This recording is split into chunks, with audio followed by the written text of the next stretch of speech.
নমস্কাৰ এই মুহূৰ্তত এক গুৰুত্বপূৰ্ণ বাতৰিলৈ ষ্টুডিঅ'ৰ মজিয়াত মই পল দাস বীৰ লাচিত সেনা অসম যোৰহাট জিলা সমিতিৰ উদ্যোগত যোৰহাটত প্ৰতিবাদী কাৰ্যসূচী গ্ৰহণ নিউজ নাৰেক ৰিপৰ্ট বীৰ লাচিত সেনা অসম যোৰহাট জিলা সমিতিৰ উদ্যোগত যোৰহাটত প্ৰতিবাদী কাৰ্যসূচী গ্ৰহণ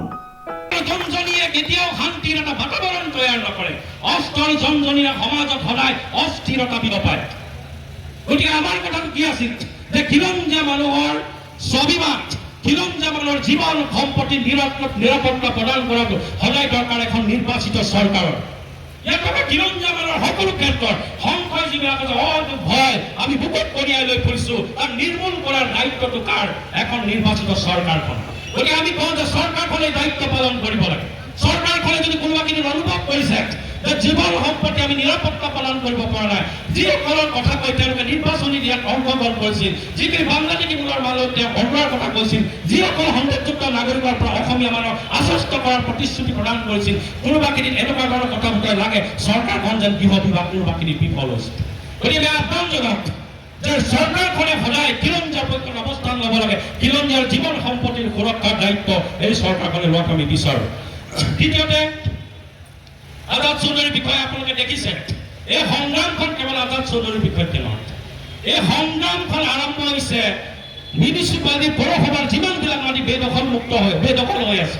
অবৈধ বেআইনীভাৱে মানুহে দখল কৰিছে বিভিন্ন অসানুমানিকে ইতিমধ্যে বিভিন্ন ৰাজনৈতিক পৃষ্ঠপোষকতা এইবিলাক দখল কৰিছে সকলোৰ বিৰুদ্ধে যোৰহাটৰ বিভিন্ন আহ্বান আৰম্ভ হৈছে ইয়াত যিখন টুকুলাই জান আছে জানখন বিভিন্ন অসানুমানিকে ইয়াক লাহে লাহে আগ্ৰাসনী বা ৰূপে যোৰহাটবাসী মাই পেলাই এটা ভাবুকি কঢ়িয়াই আনিছে গতিকে এই সংগ্ৰাম সকলোৰ বিৰুদ্ধে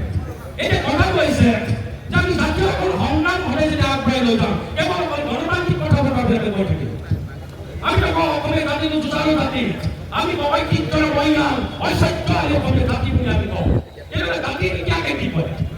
যেতিয়া সীতাক হৰণ কৰি লৈ গৈছিল ৰাৱণে এই সময়ত ৰামচন্দ্ৰই কোনোবা জেগাত অন্যখন ধৰ্মপক্ষী কৰি থকা নাছিল বানৰ সৈন্যক লৈ যুদ্ধ প্ৰৱৰ্তি কৰিছিল যিসকল মোগলৰ নেতৃত্বত সমাজবাদ কৰাই